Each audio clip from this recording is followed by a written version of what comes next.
There are two very common problems with the E9X platform. If you've owned an E90 M3, E92 M3, 335, whatever it is, these two things you probably have seen. And today on my E92 M3, they are fixed.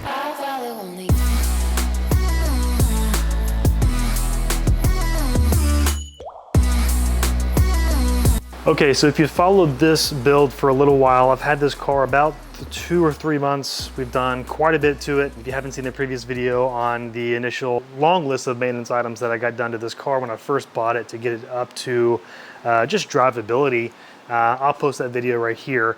So now that we're 3 or 4 months into this build of getting it where it needs to be, we got a few more maintenance items to get this car where it needs to be that I'm satisfied with, and then we can get on to the bigger mods, which those are coming soon. But for this video, 2 things you see on this car quite a bit.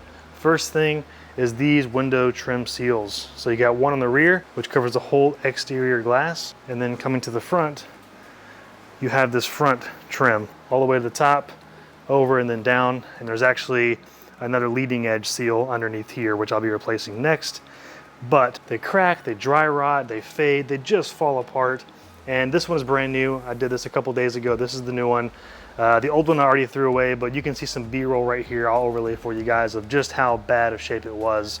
I mean, ripping it off, I had to get a plastic pry tool and a plastic razor blade to get it off because it was just completely falling apart. Interestingly enough, any of the G series cars, like for the X5 example, see, look, the trim here is actually underneath, nice and sealed. It's very clean and tucked underneath. It's not like a big bulging one like on the E9X cars. And this one on the inside runs up nice and neat. So it just looks cleaner. And then if you go to the rear of the G80, for example, it's frameless, so there is no exposable rubber seal that goes all the way down. It just goes carbon roof to glass to paint to body, so it's very, very clean. But on these older cars, this is the style they went with. And same for the rear. I'll put some overlaid shots you guys can see now, but I mean, it just completely looks terrible. And it's just something that any of these cars, since the last models were made in 2013, they're all over 11 years old, at least at the time of filming this video. And you know, something to think about, because I mean, there's rubber trim on any car, right? The window, the door, everything else. But for this car, the trim on the inside is in good shape. It's not falling apart, it's not dry rotted, it's in good shape. Now, when I get to it, I'll probably go ahead and start replacing all of that trim. But for now, it's fine. You know, everything on the inside of the door, even back here, like everything looks fine. There's nothing that's dry rotting or cracking to the touch. The thing is, on the rear, it's exposed to the elements, the rain, the sun, constant heat. These 2 pieces are just the most exposed to all the elements, and that's really what tears these down the most and just makes them look crappy. And plus, they're also the most visible, right? You look at the front of the car, there it is right there. It's either nice and clean, a nice new piece of sealed rubber, or it's dry rot, cracked, and it just throws the whole look of the car off. Same for the rear. So it can pretty much go one of 2 ways, but if you're looking to buy one of these cars, this is something you want to look at. And for all these parts that I did, the cleaning supplies, the plastic trim tools, I'll link all that in the description below for you guys, so don't worry about that.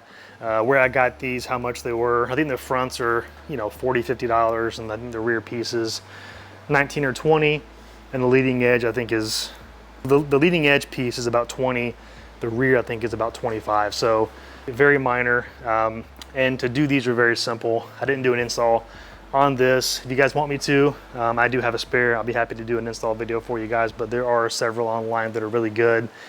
It's just making sure it's completely sealed, and the biggest part is getting all the gunk and the previous you know, excess from the dry rotted one out, cleaned. I took a little buffer along the glass and the carbon roof to get it nice clean so it's a good contact surface. And then once that's done, lay the new one on there and you're good to go. That's the first item that you're probably going to notice on any E9X that you walk up to that hasn't been taken care of, or, you know, refurbed like mine is. That is probably going to be in bad shape. The second one, the underbelly.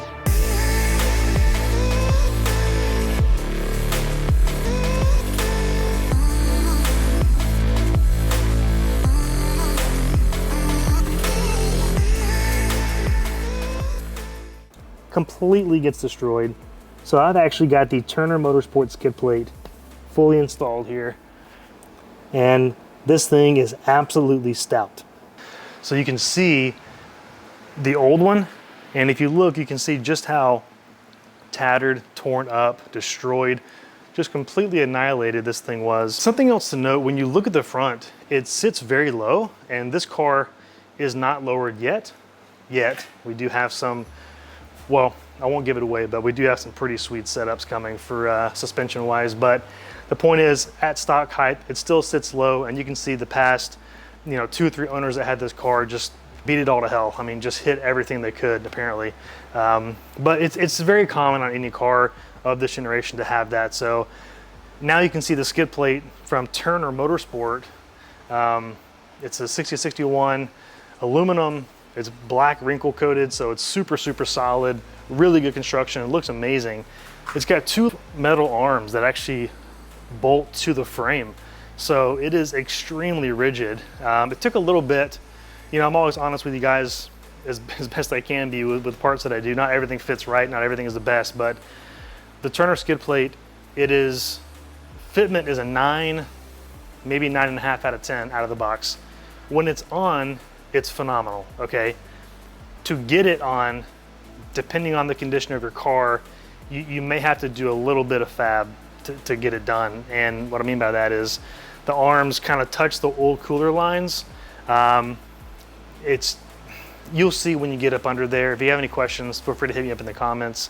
I'm happy to let you know what I did.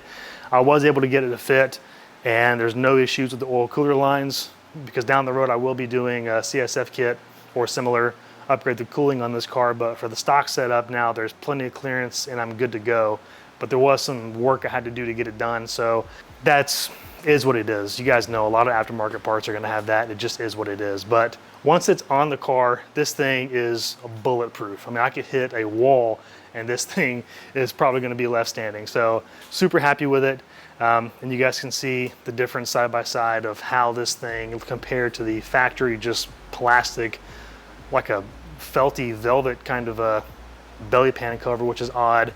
Might as well just put regular plastic. I don't know what the designers were thinking when they did that, but this thing is absolutely solid.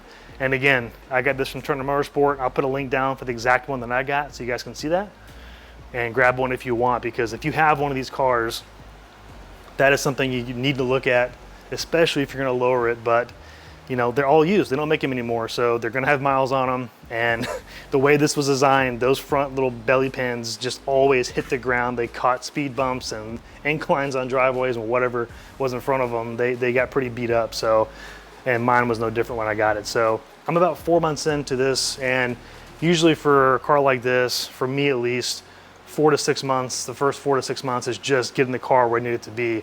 All fluids, gaskets, seals, nothing needs to be leaking anymore, paint corrections on the way. I'll be doing that soon. I'll show you guys. Just get the car OEM and better where it needs to be. Then we can go into bigger mods. So I'm almost there with it. A few more things on the way, and then we'll be off to the races. Got a couple surprises coming for modifications. I did go ahead and get a few modifications that are on the way, but I just wanted to give you guys a rundown of what exactly to look at piece by piece of this car and do my best to document it as best I can as I get this car, a 2008 with 80-something thousand miles on it, up to an OEM Plus, eventually Club Sport build. So we're on the way. This car is so awesome, and it's only getting better. So again, guys, these 2 things you want to look out for. Either one of these 2 items you want to get, they're in the description below. Relatively inexpensive, especially the rubber seals for the windshield and the rear window. Again, guys, a lot more to come. Subscribe, stay tuned, catch you in the next one.